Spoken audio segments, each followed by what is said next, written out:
The truth about having the right person in your corner. Today's episode is sponsored by Billy Keel's Advisory Services. If you want to learn more about how to make your 99 optional, just go to makeitoptional.com. Once again, that's makeitoptional.com.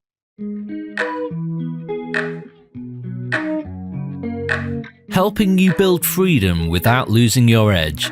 This is the Going Long podcast with Billy Keels.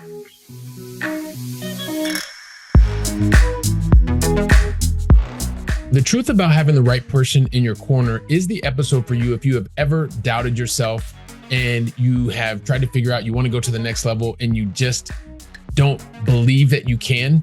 Like, just invest a couple of minutes with me, because like this one story, it's going to help you realize that it is so critical to have the right person in your corner.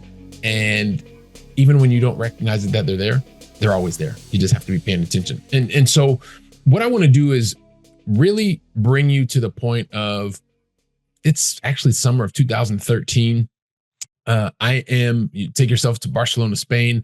It's a point in my career where life is going well. I've just early on started to realize that, hey, listen, I need to do something. I just started making my first investments in side businesses, or in my first side business, let me say specifically. And I also had the opportunity to have a career change. And the thing is as I'm moving into this career change, I'm going from a level where I was managing a business that was about $100 million business. I was doing that across Europe, Middle East, and Africa. And there was an opportunity for me to actually get promoted faster to a role of managing director, because that was the thing that I really set my sights on. That was the role that I really wanted. And so in order to do that, I had to leave the line of business that I was in, which is a model which is selling solutions over the phone, inside, and stuff like that, and actually get out and carry the proverbial bag and do that face to face and do that in an enterprise software space. Well, if you haven't noticed, this little accent of mine, it's American. And the opportunity was actually to stay in Spain because it was a life decision at the time. It was the best thing for my family. And so decided to stay in Spain, right? There's all these different things that you are managing. And the idea was to stay in Spain. Well, you know what? This guy from the US had actually been living abroad for many years, but had never actually been living in Spain, working in Spanish culture, and actually speaking Spanish and Catalan Mallorquin language. So, well, my Mallorquin is not very good, but anyway, let me not digress, because I do this all the time. So I wanted to get into this new role, into a new country. Well, similar country, but now working in the country and language. And I wanted it all, but I wasn't really sure that I was ready, right? I mean, I'd been living in the country at this point for like 7-8 years, but I never had to use real formal Spanish. It was always like, hey, I'll get by. But the thing is most importantly, what I wanted to be able to do was leverage that Europe, Middle East, and Africa experience, managing this, 9-figure business, being able to have a responsibility there, and wanted to be able to get the next role. Like, I was taking this lateral move for what I was pretty sure was going to be a move into some geography. And in the back of my mind, I'm thinking, well, I want to do all this stuff, but I really want to be able to make sure that I'm continuing to keep my track record of success. I wanted to keep that going. Like, take the side step. And then when I take the side step, then I start to move up the ladder. You trade some time and buy a couple years, get some more experience, and move up. That was the game that I was playing. And also, why not? I wanted to prove myself that I could do it. And I wanted to make my family proud at the same time, because those were the things that I was really, really focused on the most. But here's the thing. Going through this selection process, even though I was a high achiever, I didn't think I'd be ready for this. And so I went through the selection process, because of course you have to go through selection process. And there were a number of other candidates that wanted to go, and people from different places, different countries, even locally. And when I went through the process, I realized that it was going to be the first time working in Spanish language, as I mentioned before. And I knew the business well enough because I'd led people that were selling the exact same solutions, but just through a different sales channel. And the imposter syndrome, hey, you can't do it, hey, you've never done it, and I wasn't 100% ready, did start to creep in. And like, if you want to hear about that, you can go to a whole loop of things that, no pun intended, but like these loops that we put ourselves in. I did a whole episode in 622 if you want to go check that one out. But anyway, I thought to myself, I wanted to almost back out because I wasn't 100% ready. Well, the good fortune of being able to go through this selection process. So I went through selection process, and this is the whole point about the truth about having the right person in your corner. Now, I went through this selection process, 2 different sales managers that I interviewed with, but what became really obvious is, yes, the interviews were really, really challenging. And yes, I was super nervous and sweating, and my nose was sweating. And I was like, I can't speak the language well enough, but I knew the business, but I just couldn't express myself in the way that I really wanted to be able to do. But having the right person in your corner that can get past the sweat, that can get past the fumbling over your words, that can get past all of the things that you think are making you look silly or making you look stupid, they are actually recognizing not just the talent that you have, they're also recognizing the potential in you. And so this came through. I was so blessed, so fortunate to be able to go through this selection process at the time, because you know what? Having the right person is absolutely what made it. So I went through this selection process, and eventually I was selected as the person to fill a role. Now, there's a whole story behind that, and I'll tell you a bit more about it as we go through, but I got the role, because there were not just 2, but one of the sales managers specifically said, "Hey, look, I see the potential in this guy. I see that he can perform in this role today, even though he's not from this country, even though he doesn't speak this language very well enough, or, not native language, or not to the level of a native speaker at that point in time." My Spanish has improved a bit since then. But I've also done a lot of work. So, but here's the thing. Without the support of those people, of having the right people in my corner, on paper, there's no way that I would have made it. And you know what? And as I started having imposter syndrome and starting to see that, talking myself out of it because I wasn't a quote unquote 100% ready. Well, you're never 100% ready. That was another episode. I already gave you the episode. Go check it out.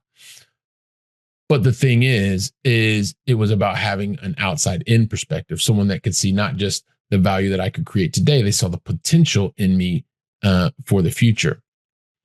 And so once I got the role, in part thanks to someone who had the faith in me, that tested my ability, my acumen around the business, and really weighted that more than the linguistic capacity, because I guess they heard that I was pretty good at languages, at least Latin-based languages. I've not tried anything outside of that, except English. I'm pretty good at that. But here's the thing. So what did I do? I sat to it like it was about, okay, cool, I've got the role. Well, now this person that bet on me, having the right person in my corner, now it was about being able to prove that I was worth the bet, right? Because as someone who is constantly overachieving, that was one of the mechanisms that was also going on, which is also how I recognize it when I'm working with my clients, because guess what? That was me. And maybe to some part still is there. But the focus was really on where was I already strong, and being able to show, just from a leadership, being able to build consensus with teams, and also understanding the solutions at a high level, understood the solutions that needed to be positioned to help solve problems for my clients. So it was about, how do I put together the right focus on my strengths? And I've talked a lot about that. This is one of my core philosophies, and Marcus Buckingham and First Break All the Rules, we talked about that in the past or in previous episodes. But I was focused on the things that I did really, really well. And then there came to a point where, yes, I had to have a specific, and I created a plan for myself, how I was going to improve in terms of language. I started listening to more podcasts. I started watching even more TV in Spanish and Catalan language. And the idea was really, truly to get in front of clients, get in front of as many clients as I possibly could. I knew that I was going to have to be really, really bad before I was good, and be good before I was great in performing in the role.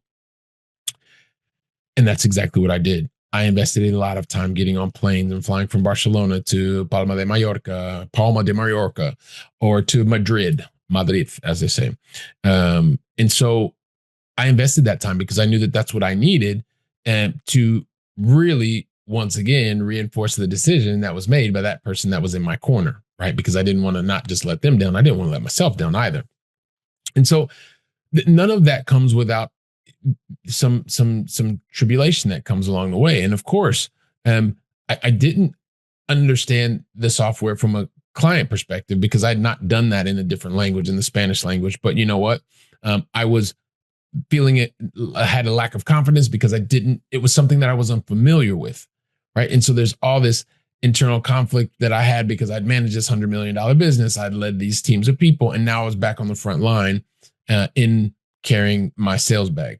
I was going through the challenges of not really understanding the language 100% because I didn't have the formal Spanish. But you know what? Day after day, I got better and better, and I was focused on the task. And I also had that right person that was in my corner. Guess what? Became my manager, so I could go back and I could ask him the questions. What worked here? I'll tell him what worked there, and then figure out what needed to be changed. But there was this moment and this feeling of not being familiar with, not being secure, and that's just a part of the process. I learned to accept it. And so when everything came to fruition at the end of the year, well, of course I had the right person that was in my corner, and I'm very grateful that I had that person in my corner. But the reality was my first year sucked. I achieved 48% of my quota. It was terrible because that's what the machine needed me to produce, the corporate machine. And I produced 48%, although I invested a whole heck of a lot of time, a whole heck of a lot of hours.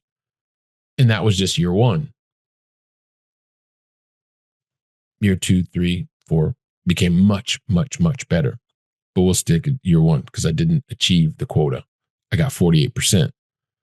But what I really understood from that whole process and really understanding the value of in the truth about having the right person in your corner is over time, I realized that I had a massive increase in confidence in my abilities to be able to achieve beyond the objectives. I knew that I could do it, even though the first year, in less than a year, didn't achieve the quota.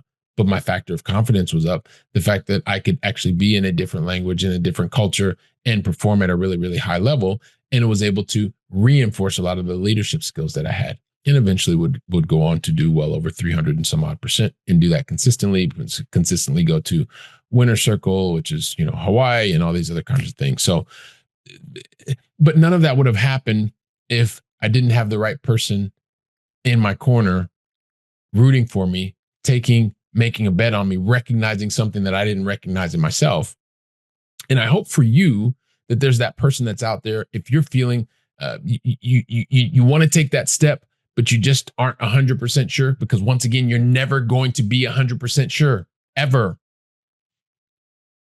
And when you got the right person in your corner and they're there to back you up, to push you, to help you, maybe in the beginning you don't succeed at 100%, but this is a long game. And that's what having the right person in your corner. They give you the fundamentals. And then as you have the fundamentals, that's what you need. And you do more repetition, and you get to the point that you are becoming even much more confident in yourself. So if this is you, well, look, find the right person. Find the right person, and having that right person in your corner is going to mean the world to you, and being able to continue to grow and evolve. And if it's not you, but you know somebody who's struggling with this today, they still don't know how to find the right person, share today's episode with them. Share so that you can show them that you care by getting on the phone, meeting up with them for coffee, conversation, but go from theory to practice. Don't just stay in the theory of the stuff that I'm talking about. Actually take it, try it, put it into practice. Is it a new language? Is it a new skill? Is that side business that you want to do? You got to take the first step. Okay. And while you're putting this into practice, guess where I'll be? I'll be right here preparing for the next episode. So until then, go out and make it a great day. And thank you very, very much.